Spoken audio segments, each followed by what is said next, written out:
Hi guys, today we're looking at exercise 6E from your methods textbook, and we're talking about the exact values of within the circle of functions. So you may have seen this table which tells us in degrees, radians, and the sine, cosine and tangent values for each of those angles. We're going to look at how this table came to be. So let's first deal with when theta is 0. So there it is there, and we can see they give us all the values, and let's see how those values are derived. So I've drawn a red line to indicate the angle, and for this case the angle is 0. So we don't move anywhere. We need to see what our sine, cosine and tangent values are. So for sine, we know that sine is our y value, so our y value at this point here is 0. So that's how we get sine theta is 0. For our cos theta value, well, we can see at this point that we are at 1. So we're at the edge of the circle, so cos theta is 1. Tan is sine divided by cos. So 0 divided by 1 is, of course, 0. So that's why tan theta is 0. Let's now move on to where we have theta is pi on 2. So when it's pi on 2, that's the radians measure. Here it is here. And of course that's 90 degrees. So if we draw an angle there, and we're looking at this point here, and we want to find out what our sine, cosine and tangent values are.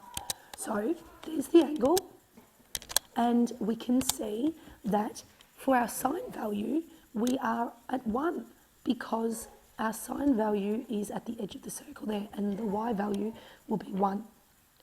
Our cosine value, we don't move anywhere for the x value, so our x coordinate is 0. That means that our tan value is undefined because sine divided by cos equals tan, and 1 divided by 0 is undefined. Let's look at pi on 6. So pi on 6 is 30 degrees. So there's the angle in there. Let's have a look in the sine value for that. We're going to work that out by making a triangle, and we're going to make that triangle have 30 degrees in one angle, 60 degrees in another, and of course 90 degrees in the other. So that's the triangle we've just taken out of the unit circle. Now I'm going to put another one exactly the same next to that so that we create an equilateral triangle. It's easier to work with this way. So I'm going to choose 2 as my side length. It doesn't matter what you choose, but 2 is a value which will be easy to work with. So all the side lengths are 2 and all the angles are 60. Notice that the two 30s together make up 60. By Pythagoras, I find that the length of the unknown side is root 3. So here is my triangle here with root 3 being one length, 2 being another length and 1 being another. So this is half of the equilateral triangle here. Now I've got that triangle with 30 degrees in it. That means that I can work out my values when theta is pi on 6 or 30 degrees. Let's label that triangle as we usually would for trig. O, H and A. Sine theta is O over H. So it's going to be 1 over 2. And we can see that sine 30 is half from the table of exact values. How about cos 30? Cos 30 is A over H, so that must be root 3 on 2. When we find tan, we see that we've got to divide sine over cos. So tan could also be O over A. So O over A is a much easier way to work it out than dividing half divided by root 3 on 2. So 1 over root 3 is our tan value. It may also be written as root 3 on 3. That's because we have rationalised the denominator. Let's look at theta is pi on 3. So that's over here at 60 degrees. So we can use the same triangle, only this time we're looking at the other angle. So we label it so that O is in the opposite place to where it was last time, and A and O, well, I guess you could say they just swapped over. So sine 60 is O over H, which is root 3 on 2. Cos 60 is a over h, which is 1 over 2. And tan 60 is o over a, which is root 3 over 1, which is just root 3. You can see that those values correspond to what's in the table of exact values. Let's look at pi on 4. So pi on 4 is 45 degrees. Here's our triangle in there. I'm going to take that triangle out and I'm going to make it a triangle with 1 on the two sides, and therefore our hypotenuse will be root 2 by Pythagoras. In exactly the same way, I can work out my values. Sine theta being o over h, which is 1 over root 2, or if we rationalise the denominator, root 2 over 2. Cos 60 degrees is a over h, so that's 1 over root 2, or with a rationalised denominator, root 2 on 2. And tan 60 degrees is o over a, which is just 1 over 1, being 1. There it is there. See how our values correspond to what's in the table of exact values. Let's now look at something a little bit more tricky. So they're asking us to evaluate cos 5 pi on 4. Now, we don't have an exact value for 5 pi on 4, but by thinking about the symmetry values of the unit circle, we can work this out quite easily. Let's break that down. So 5 pi on 4 is the same as saying 4 pi on 4 plus pi on 4. That's the same as saying pi plus pi on 4. So let's think about what that means. Pi is half a circle, or 180 degrees. And pi on 4 is 45 degrees. So I've drawn a 45-degree triangle within the unit circle. Now I've got to put that triangle and add it on to pi. So I put it in there, and I'm looking at that angle illustrated by the arrow. So I'm looking for what my cos value will be in that case. It therefore makes sense that my cos value will be the negative of whatever cos of pi on 4 or 45 degrees is. So notice that the cos value is of course your x value. So we're looking over here, which is the negative of whatever that is here. Cos pi on 4, let's look and see in the table of exact values, that's root 2 on 2. So therefore, our cos 5 pi on 4 is going to be negative root 2 on 2. How about 11 pi on 6? Let's find the sine of 11 pi on 6. Again, let's break down that 11 pi on 6 so that we can use the symmetry properties of the unit circle. 11 pi on 6 is like 6 pi on 6 plus 5 pi on 6. Notice how I try and always find something that, that gives me a whole pi value. Like 6 pi on 6 is just pi, or if it was 4 pi on 4, that would be pi as well.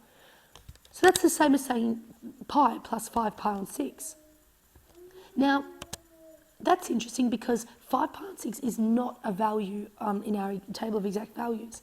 So let's think about it another way and say, well, 11 pi on 6 is the same as 12 pi on 6 minus pi on 6.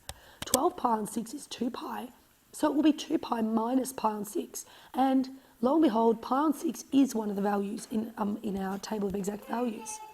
There it is at 30 degrees. So we know pi on 6, the sine of that is going to be half. So let's have a look. It's 30 degrees. There it is in the triangle. That's pi on 6. We're talking about 2 pi. Take away that. So here is 30 degrees here, or pi on 6. And if we have 2 pi, it's all the way around the circle, minus that. It means we're working out all of the circle minus that pi on 6. So therefore, we can see that pi on 6 is, for sine, it is half. So if we're looking at the y value for our negative pi on 6, it's going to be negative a half. So our solution there is negative a half. Now, the next thing we have to do is find all the values of theta between 0 and 360 degrees for which sine theta equals negative a half. So let's think about that. There's sine theta there, and that's when it is positive a half. So what we're looking at is when it is negative a half. So when it is positive, we are in the first quadrant, we must move it down to the bottom, and we see that our sign value will occur here in the fourth quadrant. So we go all the way around like that, and also in the third quadrant. So we go all the way around to there, illustrated by the orange arrow. So let's think about that. That would be either 360 minus 30, so that would be 330 degrees, or it would be 180 plus 30, which is 210 degrees. So our solutions are 210 or 330. Let's try for all the values between 0 and 360 for which cos theta equals negative 1 on root 2. Where it equals, cos theta minus 1 on root 2 equals 0. You have to rearrange this to find cos theta equals 1 on root 2. So that's referring to this one here, where we rationalise the denominator to get root 2 on 2. That's at 45 degrees, or pi on 4. The cos value is shown there. So if we do that angle of 45 degrees, or we do the angle where we go all the way around to the fourth quadrant, so we can see that cos theta will be 45, or it could be 315, because 360 minus 45 is 315. Let's do one more. We want to find all solutions for sine theta equals a half for theta between 0 and 4 pi. So this is going to have a few more solutions. So when sine theta equals a half, we're at 30 degrees, or pi on 6. There it is there. So we're looking at the positive, so we can say 30 degrees will be the solution. So sine of pi on 6 is a half. We can also say it's going to exist in the second quadrant there. So we go all the way around like that. So 180 minus 30, or pi minus pi on 6, so 5 pi on 6. We also have to go all the way around, because we've got to go up to 4 pi. So now we've got this green arrow showing that we go all the way around a whole circle plus 30 degrees, or plus pi on 6. So that's going to be 2 pi, which is a whole circle, plus pi on 6. So that's 13 pi on 6. And finally, we're going to go all the way around the circle, plus the part that goes up to the second 30 degrees I've drawn in the second quadrant. So we've got this time 3 pi minus pi on 6. Remember that 30 degrees is pi on 6. So that's 17 pi on 6. Let's now look at for when x is between pi and 3 pi on 2, with cos equals negative sine pi. Actually, we'll do this in the next one.